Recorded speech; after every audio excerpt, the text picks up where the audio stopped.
Hello folks and welcome back to Wonder of Watches, and today I thought we'd take a closer look at the Corgeut Seamaster 300 Spectre Edition.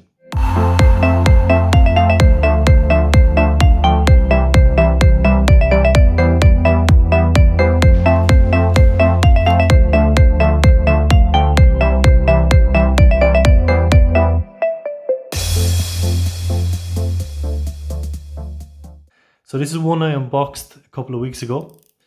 It's an AliExpress special and I picked it up for around €80. But before I get into it, I just thought I'd do a very quick side-by-side with the real thing, the Omega Spectre, just to see how the specs compare. So starting with the Corgeut, we've got a diameter 41mm, we've got lug width, a very standard 20mm, height is 13mm without the NATO, and measuring with the NATO it comes in at 15.7mm, and we've got a lug to lug there of 50mm. The Omega Seamaster Spectre dimensions are diameter 41mm, and that's really where the similarities end. The lug width is a less common 21mm, the height is 14.8mm and 17.5mm with the NATO attached, and lug to lug on the Omega Seamaster. The Spectre Edition is a much more wearable 48mm and will fit a far greater variety of wrists with its more restrained lug to lug. But funnily enough, I actually think the case on the Homage, even, is slightly more balanced than the Gen Influence. It's thinner by almost 2mm, with or without the NATO, and the great 50mm lug to lug makes it look a little less squat than the Omega, even if it is tougher to carry off for smaller wrists. In other comparisons, the Corgeut has a unidirectional bezel, and it's 120 click, and it's got quite a nice action, although it may be a little bit too easy to turn.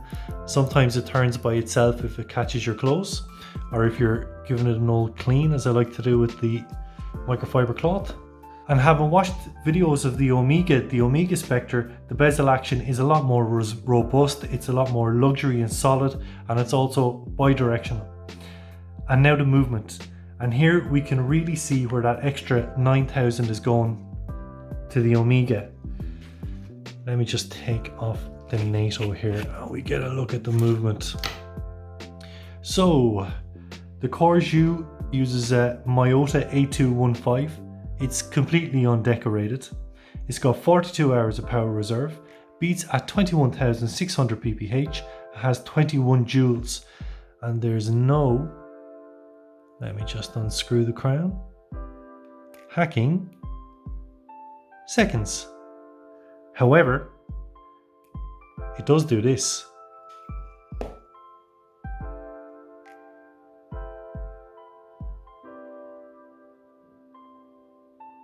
And there she goes.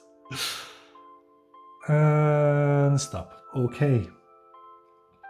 The Omega, of course, uses a master coaxial 8400 that's highly decorated with Geneva waves in arabesque and blackened screws. It has a 60-hour power reserve thanks to its two barrels. It uses a silicone balanced spring and beats with a frequency of 25,200 beats per hour. There are 39 joules here.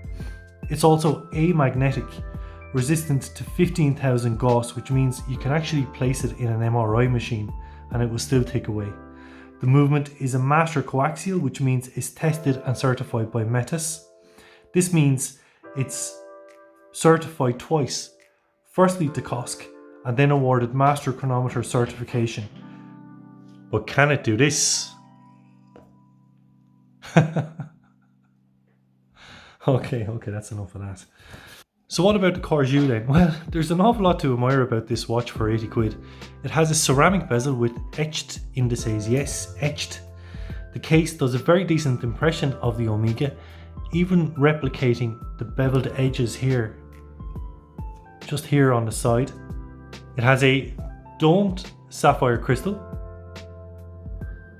and a full automatic hand winding movement, even if it doesn't have hacking.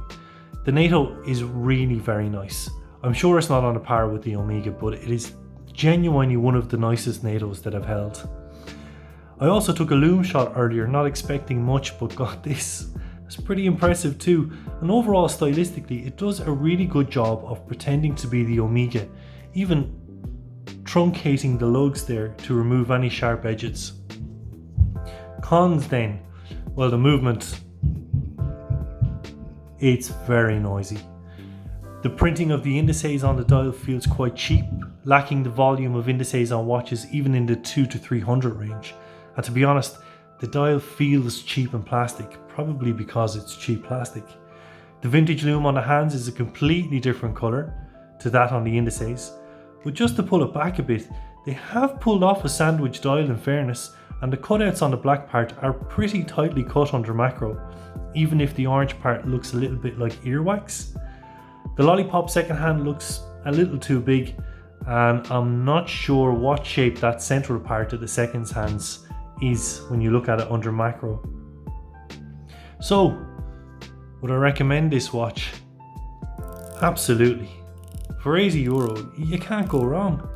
It's no Omega Spectre, but it does a very decent impression, even if it's more Andy Kaufman than Rory Bremner. Thanks for watching. Good luck everybody. Ben.